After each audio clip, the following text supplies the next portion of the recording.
हरे भरे खेतों और नीले आसमान के बीच बसे एक छोटे से गांव में तुनतुन चिड़िया का जन्म हुआ। उसका नाम तुनतुन इसलिए पड़ा क्योंकि उसकी आवाज मीठी और घंटी जैसी थी। जब भी वह चहचहाती तो ऐसा लगता जैसे कोई छोटी घंटी बज रही हो। तुनतुन अपने माता पिता और 3 भाई बहनों के साथ पीपल के पेड़ पर बने घोंसले में रहती थी। घोंसला छोटा था मगर उसमें प्यार की कोई कमी नहीं थी। सुबह सूरज उगते ही सब मिलकर दाना चुगने निकलते और शाम होते ही फिर से घर लौट आते। लेकिन तुनतुन बाकी चिड़ियों से थोड़ी अलग थी। उसके सपने बहुत बड़े थे। जहाँ बाकी चिड़ियाओं खेत और गांव तक ही उड़ान भरने से संतुष्ट थीं, वहीं तुनतुन का मन था कि वह पहाड़ों के पार, नदियों के ऊपर और जंगलों के बीच उड़कर पूरी दुनिया देखे। एक दिन तुनतुन ने निश्चय किया कि वह आसमान की ऊंचाइयों तक उड़कर दिखाएगी। उसने अपने पंख फैलाए और हवा में फड़फड़ाई, लेकिन कुछ ही दूरी पर वह जमीन पर आ गिरी। उसके भाई बहन हंस पड़े। तुनतुन, तू आसमान छूने चली थी और यहाँ गिर पड़ी। लेकिन तुनतुन ने हार नहीं मानी। वह रोज प्रैक्टिस करती, कभी गिरती, कभी चोट लगती, कभी आंसू बहाती, लेकिन हर बार फिर से कोशिश करती। उसकी माँ ने एक दिन समझाया, बेटी, बड़ी मंजिल पाने के लिए धैर्य और मेहनत दोनों चाहिए। गिरना बुरा नहीं अगर तुम हर बार उठ खड़ी हो। गांव से दूर एक घना जंगल था। उस जंगल के बारे में सब चिड़ियाओं कहती थीं कि वहाँ जाना खतरनाक है। वहाँ बिल्ली, सांप और बड़े बड़े शिकारी पक्षी रहते थे। लेकिन तुनतुन को उसी जंगल की ओर खिंचाव था। एक दिन वह साहस जुटाकर जंगल के किनारे तक पहुँची। वहाँ उसने रंग बिरंगे फूल देखे, अजनबी चिड़ियों की आवाजें सुनी और एक छोटी सी नदी भी देखी। उसका मन पुलकित हो उठा। अगर जंगल इतना सुंदर है तो अंदर क्या क्या होगा। लेकिन तभी एक काली बिल्ली पेड़ की झाड़ियों से निकली और उसकी ओर झपटी। तुनतुन ने घबराकर अपने पंख फड़फड़ाए और किसी तरह उड़कर ऊंचे पेड़ पर जा बैठी। उस दिन उसे समझ आया कि सपनों का रास्ता आसान नहीं होता।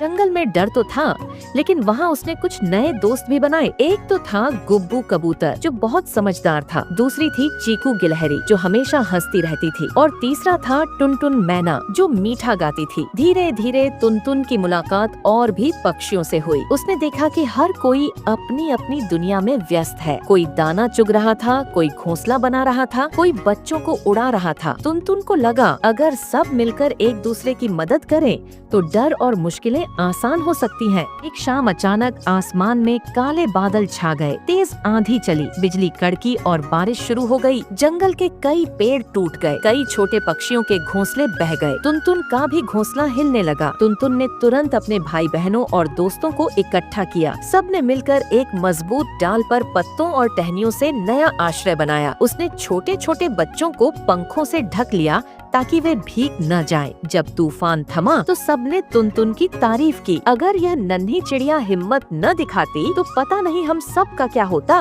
कुछ ही दिनों बाद जंगल में एक नया संकट आया। एक बहुत बड़ा और ताकतवर बाज वहाँ आ गया था। वह रोज छोटे छोटे पक्षियों पर हमला करता, उनके बच्चों को उठा ले जाता। जंगल की सभी चिड़ियाओं डर के साए में जीने लगी। तुनतुन ने सोचा, अगर हम सब मिलकर इसका सामना न करें तो यह हमें एक एक करके खत्म कर देगा। उसने सबको इकट्ठा किया और योजना बनाई। गुब्बू कबूतर ने कहा, हम मिलकर उसके घोंसले को ढक देंगे। चीकू गिलहरी ने कहा, हम पेड़ों से फल गिराकर उसका ध्यान भटकाएंगे। तुनतुन बोली, और जब वह व्यस्त होगा तब हम सब मिलकर उसके पंखों पर हमला करेंगे। अगले दिन सब ने मिलकर वही किया। बाज हैरान रह गया कि छोटे छोटे पक्षी भी उसकी ताकत का जवाब दे सकते हैं। कुछ ही समय में वह जंगल छोड़कर भाग गया। जंगल के बाद तुनतुन का मन गांव वालों की मदद करने का भी हुआ। गांव में उस साल बारिश कम हुई थी और खेत सूख रहे थे। किसान परेशान थे। तुनतुन ने सोचा, अगर हम सब मिलकर खेतों तक पानी पहुंचाएं तो फसल बच सकती है।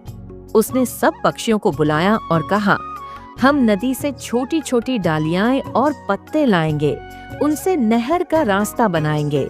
सबने मेहनत की। नहर बनी और धीरे धीरे पानी खेतों तक पहुंच गया। फसलें फिर से हरी हो गईं। गांव वालों ने खुश होकर कहा, यह चिड़िया तो हमारी रक्षक है। अब तुनतुन पूरे जंगल और गांव की प्रिय बन चुकी थी। लेकिन उसके दिल में एक सपना अभी भी अधूरा था, आसमान की ऊंचाई तक उड़ने का। एक सुबह उसने अपने पंख फैलाए और उड़ान भरी। वह नदी के ऊपर से गुजरी, खेतों के पार निकली और पहाड़ों की ओर बढ़ी। ऊपर नीला आसमान था और नीचे हरी धरती। धीरे धीरे वह बादलों के बीच पहुंच गई। सूरज की सुनहरी किरणें उसके पंखों पर चमक रही थीं। उसने खुशी से चहचहा कर कहा, देखो, सपने सच होते हैं अगर हम हार न माने। अगर आपको स्टोरी अच्छी लगी तो लाइक कर देना और चैनल को सब्सक्राइब कर देना।